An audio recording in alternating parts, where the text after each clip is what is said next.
Good afternoon. You'll now watch the recording made last night of the radio commentary that was broadcast this Friday morning, October 10th, by more than 200 stations.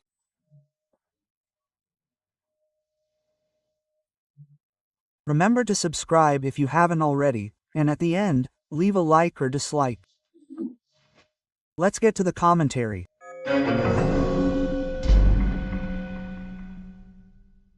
Good morning.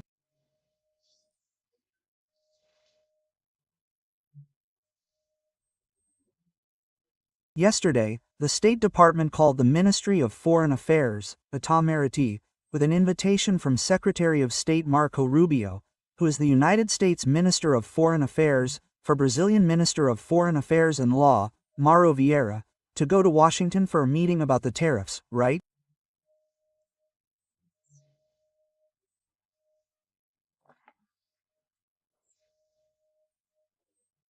The surcharge, as Trump has already made clear, the basis of the negotiation will be Brazil's need to restore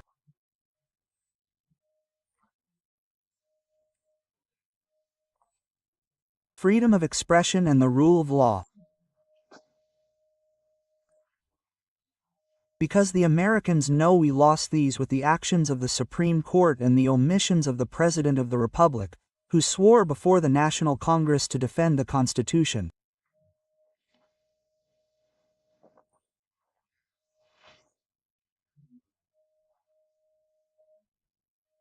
It seems there's some kind of connection between the presidents in power to ensure everything is maintained, so that no crazy government comes along again to cut the benefits, the privileges, right?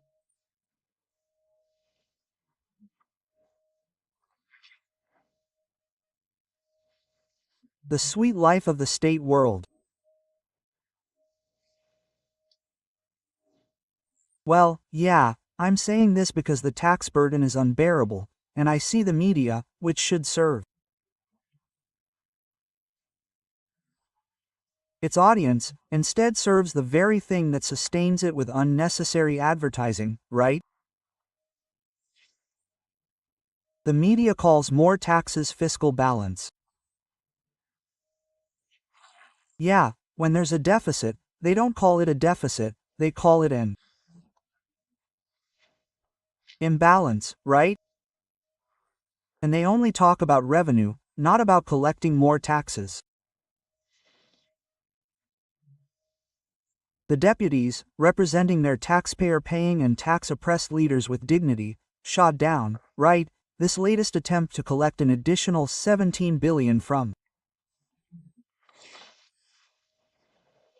taxpayers.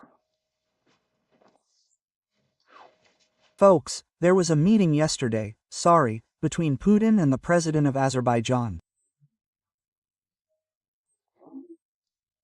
And Putin revealed, in his apology, that it was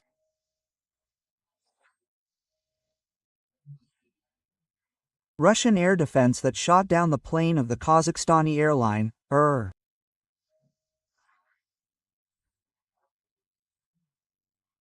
Azerbaijan Airlines, killing 38 people.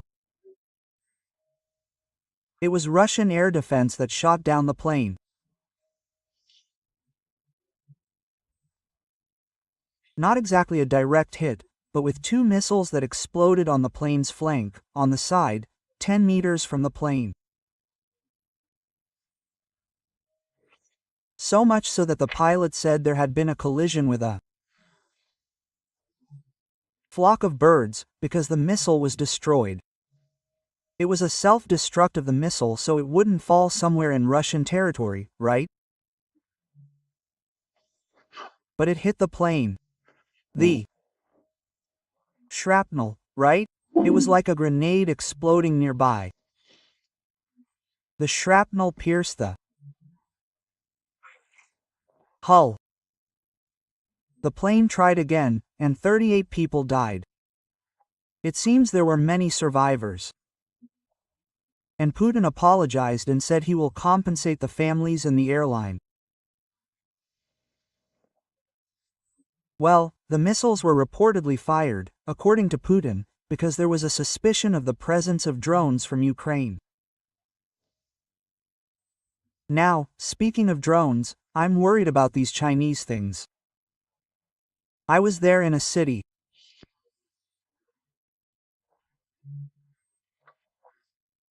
famous for fireworks displays, those designs in the air they make with drones, right?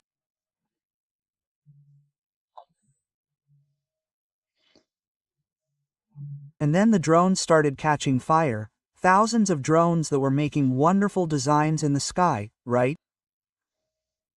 And